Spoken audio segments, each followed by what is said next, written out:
Prince Harry notably stepped down from his position as a senior member of the royal family alongside his wife, Meghan Markle. Mr. Anderson claimed the move would defy the hopes of Princess Diana, who suggested both the Duke of Sussex and Prince William could be her revenge on the royal family by taking a leading role and steering the monarchy into the future. Speaking to Royall Us, Mr. Anderson said, "She would say that, William and Harry are my revenge, and by that what she meant was that they would both lead the monarchy into the future.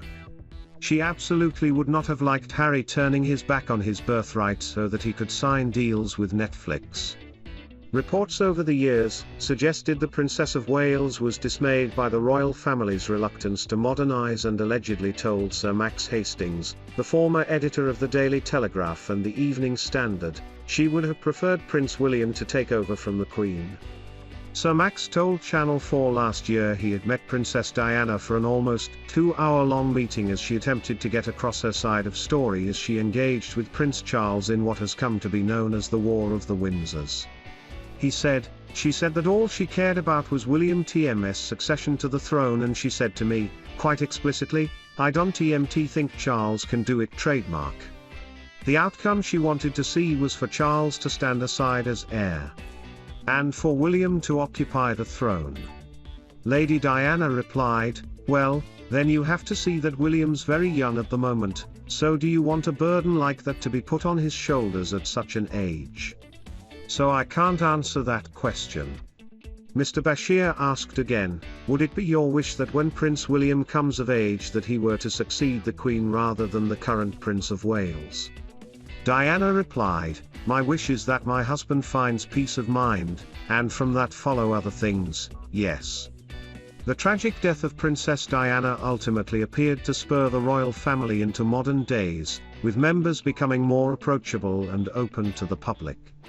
Prince William and Prince Harry both held leading roles since stepping into their positions as working royals, leading their own awareness campaigns on mental health as well as taking on an increasing number of patronages.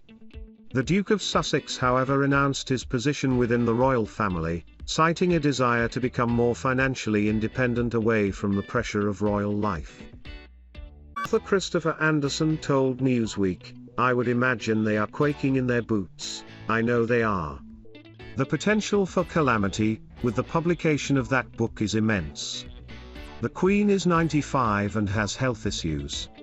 Charles has plans for the streamlined, slimmed-down monarchy." Mr. Anderson continued, "The Queen, with Philip gone, and the pandemic raging on and her reign coming to a close, inevitably, she needed all hands on deck and everyone in their places on that balcony, and instead you've got chaos. And so I can see more chaos on the horizon and more hurt feelings. Meghan will come and she will bring Archie and Lily. No plans about Prince Harry and Meghan Markle's return to the UK has been made known yet." He said, "William is completely loyal to his father. Any perceived slight to his father, even from his own brother, is something he inevitably will respond to. I can't imagine that he won't tell his own story at some point." He added, "My prediction is that once Charles becomes king, I don't think he'll extend titles to Archie and Lily." Speculation about Prince Harry's memoir suggested he could share explosive details and information about Prince William and other members of the royal family. Author Edward Owens claimed, "There TMS got to be some sort of explosive details in there, he wants to sell a book. There might be a bit more information about his relationship with his brother." So far it TMS been left for royal commentators and journalists to narrate the family feud between William and Harry. They haven't TMT said a great deal about it publicly, so I imagine we will get more information about the relationship with his brother, probably the relationship with his father, and possibly the relationship with other members of the royal family, and the courts, because Harry and Meghan feel that they were unfairly treated while they were working members of the House of Windsor. Harry, 37, and Meghan, 40, got married at St. George's Chapel at Windsor Castle on May 19, 2018, and the video of their nuptials on the official royal family YouTube channel has racked up over 36 million views since then. However, Eagle-eyed fans of the Duke and Duchess of Sussex have now spotted a cryptic message on the couple TMS wedding car number plate with @VanessaWin28 tweeting, "Yo, I am so embarrassed. I was watching the royal wedding for the 200th time and it TMS only now that I noticed the license plate." The number plate of the car reads E190518 trademark, which fan in Not Bofford points out refers to their wedding date when written in the UK format of date, month, year. The plate appears to represent, established on May 19, 2018. Other fans were quick to share they hadn't TMT spotted the reference, including at Royal Montecito, who wrote, "Orway. I never knew. Thanks for sharing. Meghan and Harry are so intentional in everything they do. Just special. How I wish I knew them in real life." And at Luca_Raza, who added, "Thanks, I had no clue." Prince William took part in a rare candid podcast, which was released this morning on Apple Music. It saw Prince William journey on a walk through the Queen's Sandringham estate to his country home of Anmer Hall. He spoke frankly about the effect his work as an air ambulance pilot had on his mental health and also recalled memories of his late mother, Princess Diana. Hosts Belinda Russell and Richard Wilkins spoke about William's podcast on the Today Show. Ms. Russell said, "Prince William will take listeners on a walk down memory lane when he joins forces with Apple Fitness Plus for a special festive episode of its Time to Walk audio series." The Duke of Cambridge opens up about one of his favourite memories of his mother, Princess Diana. Prince William says, "When I was younger, Harry and we were at boarding school and my mother used to play all sorts of songs to kind of while away the anxiety of going back to school.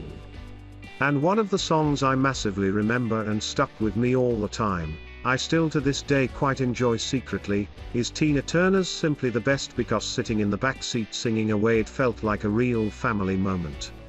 9 Honey Royal reporter, Natalie Oliveri added, "Who knew the royals love a bit of rock there, and now this episode is for an Apple Fitness podcast and Prince William is really encouraging everyone to take a break, go for a walk and really to do so for their mental health, particularly around the busy Christmas period." In this episode, which will air later today Australian time, William speaks about how it was his father, Prince Charles, and grandfather Prince Philip who really inspired his love of walking. William admits that as kids he and Harry really didn't share their enthusiasm at the time. But look, this episode was recorded during a walk around the Sandringham estate, and that is where William and the rest of the royal family will spend Christmas in the coming weeks. And William ends the episode at Anmer Hall, which is the private home of the Cambridge family, so really lovely memories from Prince William.